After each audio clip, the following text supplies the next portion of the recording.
nimuhorane n'umukama. Inkuru nziza ya Yesu Kristo nkuko twayandikiwe na Yohani Mweranda. Azwa mukama.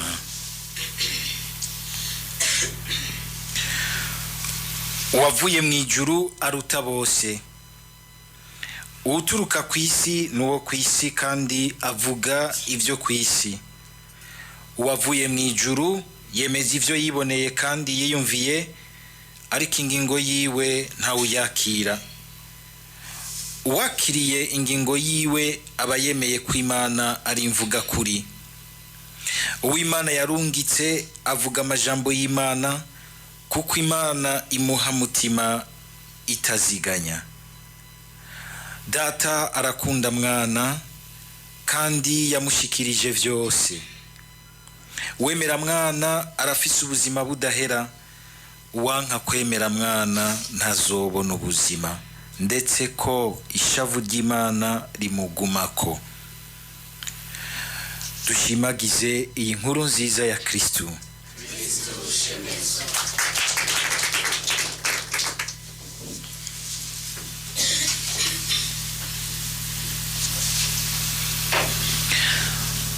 Uwemera mwana arafise ubuzima.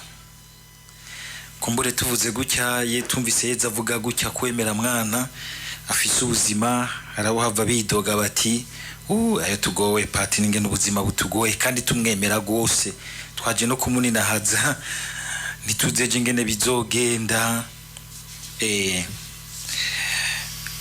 Nivyo kandi ubuzima mukama ashaka kuduha n'ubuzima bwuzuye, ko turamubona yuko no mu bihe byari bigoye ugasanga ariko arigisha abantu bashonje, yarabagaburira, bamerewe nabi akabakiza akabavura. Ariko ivyo uwogarukira kuri ivyo yobagarukiye hato gose, kuko murazi yuko niko biragaburira umubiri wacu kandi birakenewe. Ariko murazi yuko ushobora gusanga igitangaje kindi mu buzima, ushobora gusanga umuntu abifise ivyo vyose mbere bisesekaye, bimwe akanabura naho abisesa, mugabo muhuye akakubwira yuko atabuzima yumva afise, akumva ashaka kwiyahura. Hana usanga bari yahuriye mu mayero n'amadolari. Ukumva yuko Yezu mu kuvuga gutya arashaka kutubwira yuko ubwa mbere ko twumva dufise ubuzima, tukumva ko nubwo twaba turiko turaca mu bintu bigoye, turemeshejwe nuko twumva ko Imana ari yituremesheje, iri ku ruhande rwacu, kandi natwe dukumva ko umutima wacu utera indi haguzi, wumva ko wegukiye umukama, uri ku ruhande rw'Imana. Yezu rero mu kuvuga gutya aravuga ko uwumwemera afise ubuzima bushimwa n'Imana hano ku isi, ariko kandi afise n'ubuzima budahera, ubuzima zosesekarizwa umwuzurira n'igihe azova hano ku isi, ko azobandanya mu buzima. Yagize ati utemera mwana aba yiremetse, yarabivuze jongo aba yiremetse urubanza rugoye. Ubu naho akavuga ati uyu onye yase kwemera mwana, yase kumwemera, nta buzima abona ngo uretse ko ishavu ry'Imana rimugumako. Iyi mvugo y'ishavu ry'Imana abahinga mu vy'Imana baragerageza kuyitahura, suko menga Imana n'umuntu yuzuye ishavu, arandamugwa n'ishavu, hagize akantu gatonya gakoma. Hari abantu bameze gutyo, wamusanga umenga umwanya wose muzuye ishavu. Sivyo mu Yezu agomba siyo shushanyo Yezu agomba kuduha y'Imana. Iyo kenshi bavuze ishavu ry'Imana no kuvuga bya bintu vyose vy'ivyago bibi vyica ubuzima bw'umuntu, vy'ingaruka mbi ku vyaha vyiwe. Ngira ngo mwarumvise Imana, Adamu na Eva bamaze gucumura, Imana ikivuga ingaruka z'ibintu bigiye kubagwako, abaca bagira ngo ni ishavu ry'Imana ryabahanye. Oya, bijya vyabaguye ko ahubwo Imana mu kubabuza kurya kijya camwa yagomba kubibakingira, mugabo ko bakuyeho ugo rukingo rwo gukingirwa n'Imana vyaciye vyinjira. nukuvuga yuko umuntu wese yanse kwakira Yezu ngo amukure mu bikwega ibyago n'amahano mabi, yica ubwa mbere umuntu mu mutima wiwe, akica umutima nama wiwe, akica umuntu w'imbere, agahereza no kumwica mu myaka idahera. Uwanse kumwakira ivyo vyose bica vyinjira, bica bitonda, bigasahura ubuzima bw'umuntu akiri ngaha kwisi, kandi bigashobora no kumuherana no mu buzima bw'imyaka iri imbere yose. Bivuga yuko kwakira umwana w'Imana Yezu Kristu uretse ko bidukiza, biranadukingira amahano mabi menshi y'ibintu dukora, mbere bikaduha n'inguvu z'ukurinda n'ayandi mahano tukigenderamwo, kubera isi yacu ikiri mu vyaha, ikiri mu bintu bikwega amahano, bikwega ivyago. Kuko Imana ishaka ubuzima bwiza bw'umuntu, ariko kwa kigwana n'ivyo ikimuhagarikira kugira ngo ntiyigera twagwa navyo, nubwo ategerezwa kubicamo, ntivyigere bimutsinda ngo bimuherane, bimunyage ubuzima budahera muri we. Ni hamwe kandi dukunze kuvuga mu Kirundi, urashobora kubona umuntu agenda avyibushe, asa neza, ni freshe, mugabo gasanga uye no ati urya twaburiye hejuru, nta mutima agira, ni kirara n'ikirandamuke, nta mutima, yapfiriye hejuru, yaburiye hejuru, umuvye we yaburiye hejuru. Uwemera Yezu Kristu rero arafise ubuzima bwa hano mu isi, ubuzima uko Imana ibushima, ibufatiye kure, mu buzima budahera dutwaye mu rukundo. Ufise ubuzima nurimwo urukundo rw'Imana, akagira n'urukundo ku bandi, nigo rusesekaza ubuzima bushitse muri twebwe. Ivyo bindi nibiherekeza, bikaryosha, bigashigikira, ego bikabandanya bikomeza ubwo buzima. Nkako turabona yuko nk'abigishwa twumvise mu gisomwa ca mbere, Petero n'abindi bigishwa barengutswa imbere y'aba bakuru b'idini, bagasubira kubarengutsa mbere banabakarira gose, gushika naho twumvise mu mpera z'igisomwa bagira bati ngo baca biyumvira kubica, bagaseruka imbere yabo,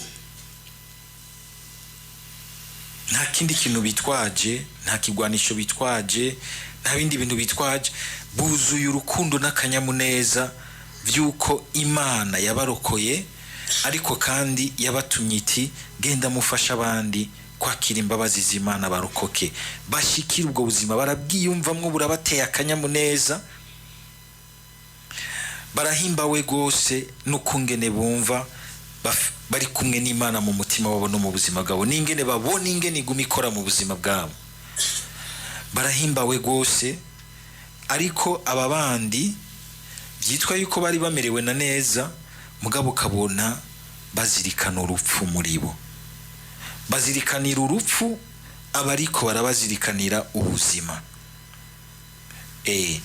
Ngaha rero aho tubona abari mu buzima, hari gihura n'umuntu ukamwumva ko ari mu buzima, naho utabona umenga afise byinshi, umenga arorohewe muri ubu buzima, mugabo wamwumva ukumva amajambo yiwe, urukundo rumurimwo, ukwitwararika abandi, ego ugutabara abandi, ukabona uti uyu muntu vy'ukuri nta kuronderera Imana kure, uyu muntu ni ikimenyetso c'Imana mu buzima bw'abandi. Nk'aba batumwa rero, ariko nagomba ko tuzirikanamwo na cane nuko ukuntu tubona mwingene bishobora gushika, ugasanga ukwiyugaranira muri twebwe cane mu bintu vy'inyungu, vy'ivyubahiro, ibintu nyene umenga biduhaye kumva ko dufise igihagararo gikomeye muri nosi, bishobora kudutuma tutumva ko Imana iri kwiratwiyereka. Mu bisanzwe Yezu yari gushobora gukora ibitangaro. Turazi nk'uko yigeze kugikora umwe ku batumwa biwe akayera umudiyakoni agiye kumenyesha ijambo ry'Imana ngo umutima akamutwara akanyika. Bari gushobora kuza kubafata hakaza umumarayika akabapfuka ntibabafate, mugabo Yesu arareka ngo babafate kugira ngo bagende muri bo ashikire bari abantu ababwira ati mwarakoze ibintu bitari byo ariko sinazutse nje kubihora. Murabe rero kuko buzuye ngizigo n'ugwanko, kandi buzuye inzigo n'ugwanko byukumva umenga bariko bakorera ivy'Imana. Hari abantu ubona umenga bakorera ivy'Imana n'inzigo n'ugwanko. Muramaze kubibona? Muze murabe nk'umu bwavuge muri yamvugo y'iki gihe ngo mu katolika yiyumva no mu protestant yiyumva batanguye guharira buzuye inzigo n'ugwanko, hakagera igihe bose bagakura agashati bakamashana. Aho niho abakiri mu buzima bw'Imana baba bagomba gukorera Imana n'inzigo n'ugwanko. Kandi abantu bariko barasangira nk'ubutumwa kabona umwe ariko arandagura mugenzi we kubera inzigo n'ugwanko afise, mugabo akabinyegeza mu vy'Imana mu butumwa. Mbere no mu butumwa Imana iturungitse mu butumwa nimwibaze ngo n'ubutumwa kubw'ubutumwa, oya ikurungitse kugaragaza urukundo rw'Imana mu bandi. Mukanya twako turavugana amasera mbwira umuntu umugenzi ahora aza gusenga ngaha yamaze igihagwaye ko yavuye mu bitaro, cyo ndamubwira nti mbe urazi ko hari abantu bakunda ubutumwa bwo kuraba abagwayi gose ku buryo buko nk'umugwayi yakize agataha atagiye kumuraba yumva babaye, ugakira nyine ntaraza kugusuhuza ntaraza kukuraba. Umva akunda ubutumwa nakunda umugwayi. Mugwayi idoga ati naragiye mu bitaro nimwaza kundaba, siwe wihuse gukira y'ubuguma yo gatonya hama tukaza gukura. Akunda ubutumwa nakunda abantu. Washaka gusanga umenga uri kurakunda ibintu ukora mugabo udakunda abantu mu bisangira. Naba birabagora kuva kuvyo bakora igihagararo bahawe n'ikibano n'idini ngo bumve bakunda abo bantu bakundika. Abatumwa bari baryoshe kubona, biraryoshe kubona umuntu ahimbawe yuzuye mutima yaborejwe na mutima w'Imana. Baganga ari gihe kubera ubwicara ngo nakagugu n'indara akagugu vy'ukuri hagiye twoje imbere y'Imana. Ugasanga umuntu yuzuye urukundo, umuntu atagwanka tanzigo, atawuzomwumva umenga ariko arafatwa muri ibi bintu byose bitumugaje by'amacakubiri n'imigambi. Ukumva umenga n'umuntu yatwawe mu Mana kandi mugabo akunda abantu yitwararika n'inteza nyene ari muri mutima ariko kandi arashinze n'amaguru kw'isi. Uyo niwe muntu yuzuye Imana. Besha arige twibaza yuko umenga umuntu yuzuye Imana n'umuntu aguma hariya mu kirere ntiyumve ivy'ubuzima bagahano kw'isi. Aha naho tukibaza yuko umenga umuntu yumva cyane ibintu byo ngaha kw'isi umenga yarazimiye ntashobora kumva Imana. Oya kumva Imana no kubifatanya vyose, kuko Imana twemera ni Imana yigize umuntu ikabana natwe. Kandi na Yesu Kristo mu kuzuka ntiyaciye ata ubumuntu bwiwe, yaraje arafungura gafi hamwe n'abigisha bagira bereka ati ndacyafise ubuntu bwanyu muri jewe, ubumuntu bwanyu biracari muri jewe. Tuzuba ku munsi w'Imana. Yesu arashaka rero kwiyereka abo bantu mugabo birabagora kumubona kubera yuko tugere Kristo. Ico kintu ni kigwa gikomeye, ucuzuye ugwanko go kugira nabi bizokugora kubona Yesu. Subwa yuko atazokwiyereka, azoci iruhande yawe aciye muri uyu canke ururi mugabo bizokugora kumubona. Ugwanko rurahuma amaso rukaziba umutima. Aba bantu mu vyibuke barahumye amaso kuko barabonye igitangaro cy'umuntu bari bamaze imyaka n'indi bacako amugaye, yaramuguruwe ngo niryo zina rya Yesu. Ni izina rikomeye. ushima yuko bazibiranijwe muri bo n'ubwo rwanko rwo kugomba kugira nabi, ngo kwiyemera no kwiyugarana mu maprestige yabo. Mwumvise uyu muntu ariko arabwira abigishwa ngo twarawujije kwigisha ku izina ry'uwo muntu, ntamuvuga n'izina, aratinya kurivuga.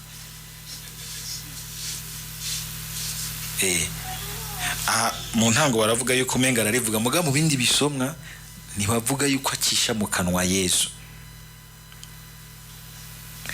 Nashaka kubyumva, muze murabe iyo wuzuye urwanko ku muntu, bamuvuze nk'ahantu ho bakamutera nk'amashugwe, uca wumva umenga barakwatatse. Iyo udashizemo ibirohe ucuhunga pfa umunyororomba ukagenda mu mpisho. Abantu ntibashakira amahoro kubera urwanko rukuzuye. Hari nawe uyo muntu wenyine agushakira amahoro, mugabo ntabyo uzopfa ubonye. Ikindi ntibashobora kubona nk'icyo kimenyetso Imana yakoze kubera urwanko rwarabahumye amaso. Icya kabiri, ntibashobora kandi kumva no kubona ibyiza biriko biravamwo, ntibashobora kuvyumva, byarabazi iby'umutima. Bakorera Imana y'ubuzima, mugabo umutima wabo wazivye, bashaka kwica. Uko niko kenshi igihe tugiye turatsimbatara mu kibi, batanguye umenga ntibashaka kuvyumva, kuvyakira. Barasubira, barabarengutsa, barababuza, babihaniza, mbere baranabakubitisha. Ubu naho bagezaho bashaka kubica. Igihe tutigaruye kare turiko turaja mu kibi, haragera igihe kitwica canke tukica. Kitwica mu mutima, baba bamaze gupfa mu mutima wabo. Hajya ufashe ingingo y'ukwica abapfuye muri we. Nukuvuga yuko arisha Imana y'ubuzima, ugira iti ubaha iyo shusho yanje, kuko ugire wice ari mu ishusho y'Imana. Nawe urafite ishusho y'Imana, mu kugomba kwica ishusho y'Imana iri hanze yawe, nuko iyo muri wo wamaze kuyica. Tugabe gose cyane cyane muri iki gihugu cyacu, aho umenga kwica bisigaye umenga ni ibintu bisanzwe, canke kwica ubifashemwe umugambi, canke kwica ukikira hejuru undi ukamuburabuza ukamwankisha mu bandi. Turicana gose mu nzankano, ari ukwica ukamukura kwiteka ryose. Ugasanga nta mwitwarariko wo kuzigama ishusho y'Imana neza muri wewe no muri mugenzi wawe. Igihe cyose ufashe iyo ngingo, hari uwandika amazina hamwe radio mera bivuze neza ngo amaraso y'umuntu ngo ni nk'amosozi y'Imana, kuyasesa no gukora mugisha Imana. Mwiyumvire gukora mugisha Imana, tubitinye. Tugire tuje mu matora ya 2025, mutinye kwica, mutinye amaraso y'umuntu. Ndabibabwira nk'uwabibonye. Abantu bose twarukanye, twarabasore bahashitse nk'uko ba Clovis n'abandi biyumva mw'ingufu, banigaguye abantu. N'uyu munsi hari abataratora kenge. Nimuze musamare ngo munigigwe mu migwi yanyu, mu moko yanyu, mu ntara zanyu, mu migambwe wanyu. Mwami mwibuka yuko ufashe ingingo y'ukwica, we wenyene urizimanganije imbere y'Imana, uriyatsize imbere y'Imana.